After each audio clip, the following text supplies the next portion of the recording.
Vamos a orar. Pai querido, guía-nos este momento no estudo de Tua Palavra. Abre nossos olhos para compreender, para enxergar a verdade, em nome de Jesus. Amém. Amém. Uma das maiores mentiras do inimigo em nossos dias é o fato de que quando o homem morre, o corpo é levado ao cemitério e o espírito sai vagueando por aí, ou para reencarnar-se em outras formas de vida, ou para atormentar aos vivos, ou para ir penando, sofrendo aí pelo espaço. A mensagem de que o espírito do ser humano vive após a morte, hoje está sendo transmitida através da televisão, através do cinema, através da música, através das obras literárias. Os livros que mais se vendem hoje no mundo têm como tema central os espíritos desencarnados falando, fazendo coisas, agindo por trás da cortina dos seres humanos. E, no entanto, essa verdade é uma verdade cristalina na Bíblia. Quando Deus criou Adão e Eva, disse para eles: se tocarem desta árvore, certamente morrereis. Aí veio o diabo, disfarçado de serpente, e disse a Eva: não morrereis. Deus disse: morrereis. Aí vem o diabo e disse: não morrereis. E a doutrina de que o homem não morre, de que a alma é imortal, é uma ideia, é uma filosofia de vida que está se espalhando pelo mundo. E eu acho que um dos maiores enganos dos últimos tempos do inimigo vai ser convencer a humanidade de que quando o homem morre, seu corpo vai para a terra, mas o espírito sai e continua vivendo. No entanto, eu tenho algumas declarações bíblicas aqui que não admitem discussão nenhuma. Eclesiastés 12:7 descreve o que acontece quando o homem morre. Para entender o que acontece quando o homem morre, primeiro temos que entender o que aconteceu quando o homem foi criado. O texto bíblico diz que quando Deus criou Adão, fez o corpo de barro, aí estava o barro. Barro não tem vida, não tem fome, não tem sede, não sofre, não pensa, não sente dor, nada. Barro é barro. Você pode pisar em cima do barro, você pode bater no barro, barro é barro. Aí veio Deus, diz o texto bíblico de Gênesis, e soprou. Soprou. O sopro é sopro. Sopro não tem fome, não tem sede, não sente, não pensa, não dorme, não cansa. Sopro é sopro. Mas o texto bíblico diz que quando o barro juntou-se com o sopro, aí apareceu a alma vivente, alma viva. Em outras palavras, de acordo com a Bíblia, uma alma viva é um ser humano vivo. Aqui havemos três almas, no sentido bíblico, três seres humanos vivos, porque para a Bíblia, alma viva é a soma da terra, do barro, com o sopro de vida. E só existe vida, só existe pensamento, sentimento, fome, cansaço, quando o barro está juntado com o sopro de vida. Agora, o que acontece quando o homem morre? Eclesiastés 12:7 diz: e o pó volta para a terra, como era, e o espírito volta a Deus que o deu. Quando o homem morre, o que acontece? Acontece tudo o contrário da criação. Na criação, Deus fez e o homem viveu. Agora, quando o homem morre, Deus faz o sopro de vida, volta a Deus.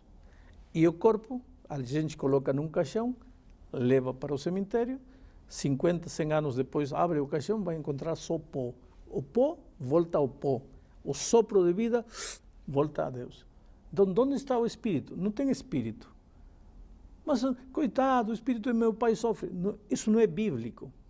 Porque só existe sofrimento, só existe dor quando o homem está vivo. Quando o homem está morto, o corpo vai para o cemitério e o sopro volta para Deus. E não existe nada no espaço, nada no ar. Eclesiastés diz mais, no capítulo 9, versículos 5 e 6, diz assim: porque os vivos, nós aqui, vivos, sabem que han de morrer. Nós sabemos que vamos a morrer. Mas os mortos não sabem coisa nenhuma, nem tampouco terão eles recompensa, porque a sua memória jaz no esquecimento. Amor, ódio, inveja, para eles já pereceram. Para sempre não têm eles parte em coisa alguma que se faz debaixo do sol. Versículo 10. Portanto, tudo quanto te vier à mão para fazer, faze-o conforme as tuas forças, porque no sepulcro para onde vais não há obra, nem projeto, nem conhecimento, nem sabedoria alguma. Então a Bíblia é clara ao afirmar que quando o homem morre, acabou. Essa ideia de que sai o espírito não é ideia divina.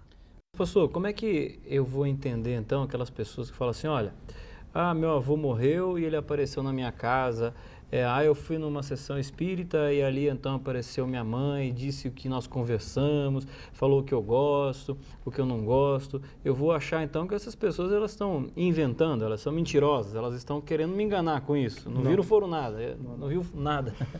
Essas pessoas viram espíritos. Viram alguma coisa? Viram um espírito, esse espírito falou, esse espírito disse que era o espírito do pai, da mãe. Isso é verdade, essas pessoas não estão mentindo. Agora, quem eram esses espíritos? Aí está o X da questão. Se a Bíblia diz que quando o homem morre, seu corpo volta para a terra e o sopro volta para Deus, e teu vizinho disse que o espírito do pai dele apareceu, que espírito apareceu? Só pode ser o espírito daquele que quer que você acredite que quando o homem morre, o espírito sai. E esse é o diabo, tem nome e sobrenome. Diabo e Satanás, enganador, mentiroso, sedutor. Ele pode se disfarçar de qualquer coisa. Veja o que diz aqui Paulo quando escreve aos Coríntios, no capítulo 11, versículo 14. E não é de admirar, porque o próprio Satanás se transforma em anjo de luz. Ora, se Satanás pode se transformar num anjo de luz, não vai se transformar num espírito de um suposto pai ou mãe para vir e te fazer acreditar que existe espírito, quando a Bíblia diz tudo o contrário. Então não importa se ele aparece como espírito bom ou espírito ruim, porque às vezes acontece de aparecer um espírito ruim. Isso aqui é um espírito ruim que vai fazer o mal, mas também numa sessão aparece o espírito que vai fazer o bem. Mas se aqui a Bíblia diz que pode aparecer até como anjo de luz, por que não pode aparecer como espírito de bem, espírito de mal, qualquer coisa? O assunto é enganar. Para o diabo não lhe interessa como vai se apresentar. O único interesse dele é te enganar, te manter com os olhos fechados. Pastor, mas por enquanto a gente está citando exemplos aqui de pessoas atualmente, né? Pessoas que foram e viram, enfim.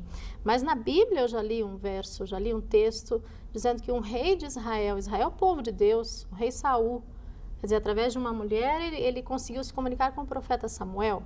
Então, quer dizer, um registro bíblico sobre a aparição de um espírito Samuel do profeta já tinha morrido, Samuel, né? que já havia morrido. Pois é. Era o espírito do diabo vestido de espírito de Samuel. Por quê? Porque o rei Saul consultou com esse espírito de morto, Deus rejeitou, Deus tirou o trono do rei Saul e o entregou para outro. Ora, se ele tivesse falado com o profeta Samuel de verdade, por que Deus ia ficar tão chateado? Deus ficou chateado porque ele estava falando com um espírito demoníaco e Saul sabia, porque Saul conhecia a palavra de Deus, sabia que ele não podia consultar aos mortos pelos vivos. Portanto, Saul estava errado. E a Bíblia registra esse incidente de Saul como uma das passagens tristes da história de Israel. Pastor, Jesus contou uma parábola e que ele usou essa ideia de morreu, ainda estava lá pensando. Isso está em Lucas, capítulo 16, ali a partir do versículo 23, fala assim: no inferno, estando em tormentos, levantou os olhos e viu ao longe Abraão e Lázaro no seu seio. E aí então clamando, e aí continua o texto, né? Isso aqui foi uma história contada por Jesus. Então, como é que eu vou entender isso daqui? Os dois estavam mortos, eles estavam se comunicando, eles estavam se vendo, né? Em primeiro lugar, você mesmo disse que Jesus contou uma parábola. Isto não é história, isto é parábola. Isto não é verdade, isto é uma alegoria. Parábola é uma figura que se usa para ensinar uma lição. Jesus, no contexto, queria ensinar a lição de que a única oportunidade na vida é nesta vida, é agora esta vida. Que depois desta vida não há mais oportunidade. Por isso conta uma parábola. Toma o que as pessoas acreditavam. As pessoas acreditavam também em esses dias, já o diabo já estava fazendo sua obra de engano, acreditavam que quando o homem morria, o espírito saía, um ia para o inferno, outro ia para o céu. Então Jesus pega essa história que eles contam, essa fábula que eles contam, e pega para ensinar uma lição. Mas esta própria parábola, para mostrar que não é realidade, tem algumas contradições interessantes. Por exemplo, o Lázaro e o mendigo falam, supostamente um está no inferno e outro está no céu. Espera um pouco. Você pode imaginar que céu e inferno estão limitados por tão pouca distância que um do inferno fala com outro do céu? Em segundo lugar, diz aqui que ele viu os remidos no seio de Abraão. Quantos remidos há na história do mundo? Milhões e milhões. De que tamanho é esse seio de Abraão para que caibam aí todos os remidos do mundo? Evidentemente, esta é uma alegoria, esta é uma história inventada, esta é uma ilustração para ensinar a lição de que a única oportunidade para tomar decisões para o bem ou para o mal é esta vida. Pastor, eu queria que você respondesse uma pergunta para eu poder chegar no ponto que eu estou interessada em saber. Deus permite a atuação de Satanás de forma ilimitada na vida das pessoas? Em termos de tentação, enfim, para nos tirar do caminho. Deus permite que ele atue de uma forma ilimitada? Se Deus não permitiria, o diabo diria, ele vai se salvar porque você não deixa eu tentar ele.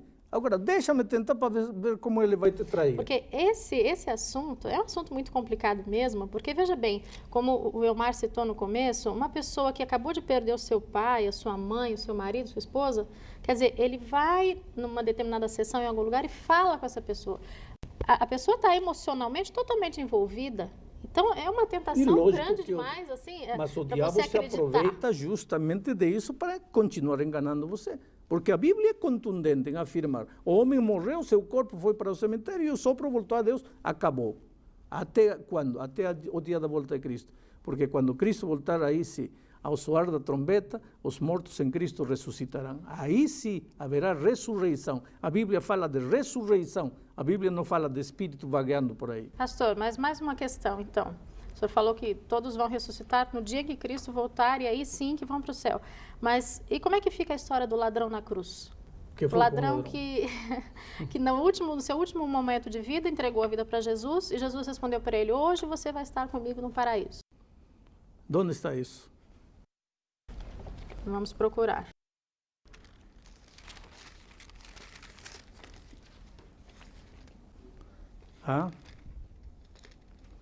Isso está em São Lucas. A morte de Jesus. Bom, o ladrão olha para Cristo e diz assim, Senhor, lembra-te de mim quando vieres em teu reino. Jesus olha para o ladrão e diz assim, nas versões, diz assim, de certo te digo que hoje estarás comigo no paraíso. Então tem gente que diz, aí está a prova, quando o homem morre, vai para o paraíso. Parece claro. Parece claro. Só que no original grego, porque a Bíblia não foi escrita em português, foi escrita em grego. No original grego diz, de certo te digo hoje, estarás comigo no paraíso.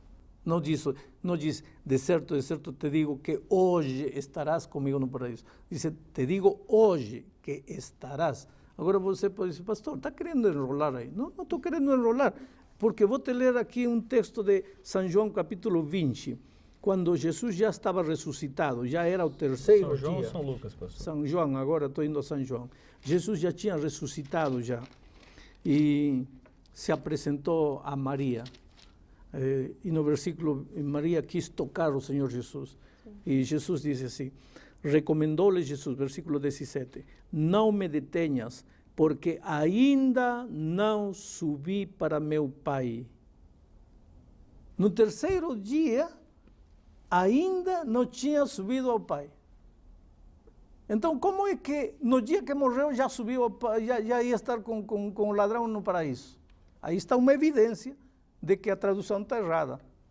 Jesus estava dizendo, de certo te digo, hoje estarás comigo no paraíso. Não, hoje estarás comigo. Porque no terceiro dia, Jesus ainda não tinha subido para o paraíso. Mas pastor, e aonde que entra o inferno e o purgatório nessa história aí de morte? Como é Eu que fica? não sei aonde entra. Na Bíblia não entra. Porque na Bíblia não fala nem de purgatório, fala de inferno como o fogo que cairá nesta terra depois do milênio. Esse é o inferno. O paraíso, a Bíblia fala como a recompensa final, o lar eterno que os redimidos receberão quando Cristo voltar. Agora, purgatório a Bíblia não fala. Essas ideias não são ideias bíblicas. Agora, será que Deus se importa tanto assim, se uma pessoa estivesse mexendo com essa história de espírito, ele se importa tanto com isso, assim, ao ponto de falar assim, não faça isso? Existe alguma declaração bíblica para isso? Você está caminhando em direção da morte. Será que Deus se importa com isso? Deus te ama. Se você está no caminho do erro, claro que Deus se importa. Se importa porque você não acredita como Ele ensina? Não, se importa porque te ama e você vai se matar caindo no abismo do erro. Porque a coisa mais preciosa para Deus é o ser humano. Mas sabe, pastor, é uma coisa meio complexa da gente acreditar, porque a vida do ser humano é uma coisa tão perfeita, né? Um mecanismo tão perfeito, a vida. E de repente você falar que a morte é simplesmente um sono. É que a Bíblia diz isso. Quando Lázaro morreu, as irmãs de Lázaro mandaram emissários a Jesus. Jesus vem, ele está doente. Quando Jesus chegou, já estava morto. E Jesus disse, olha, ele está dormindo, eu vou despertá-lo. E com isso, Jesus estava dizendo que quando ele voltar um dia, ele vai despertar a todos os que morreram em Cristo. Por isso, a grande esperança dos cristãos é a volta de Cristo, porque nesse dia eu sei que eu vou ver meu pai, minha mãe. Eu não preciso ir a uma sessão espírita hoje para conversar com meu pai, porque meu pai não existe neste momento. O corpo dele está na terra. Eu posso até levar uma flor, não porque ele vai ficar triste ou feliz. Eu posso levar uma flor porque vai me fazer bem a mim, porque em mim a memória de meu pai está presente. Mas não porque meu pai, oh, que lindo, meu filho lembrou-se de mim. Meu pai não sabe nada. O sopro está em Deus e acabou seu sentimento, seu pensamento. Pastor, e quando eu faço uma oração ou acendo uma vela em função de alguém que já morreu, qual o valor disso então? Não tem nenhum valor. Não tem nenhum valor porque tem gente que leva a comida que mais gostava meu finado, vai levar ao cemitério. Que interessa se gostava ou não gostava? Ele não sabe nada, ele não pensa nada, ele não sente nada. Mas o diabo quer que as pessoas acreditem que há espírito vivo. Agora, por que o diabo quer que você pense assim? Para que você não leve a sério esta vida. Porque se você acredita que depois de morrer ainda há vida, então pode desperdiçar esta vida que você vai ter outras oportunidades. Mas a Bíblia é contundente em afirmar que a tua única oportunidade é nesta vida. Eu quero te dizer, em nome de Deus, se você por algum motivo estava pensando de uma maneira contrária à palavra de Deus, é hora de você reavaliar, olhar o texto bíblico, pensar o que Deus quer te falar e com humildade de coração aceitar o plano de Deus para você. Não tenha medo de ir a um cemitério à meia-noite, que vão te fazer cadáveres mortos, terra, pó, pode fazer o quê? Mas os espíritos, que espírito? Não existe espírito. Os espíritos que andam por aí são espíritos demoníacos, não são espíritos de mortos. Que Deus te abençoe e você seja muito feliz aceitando as verdades bíblicas.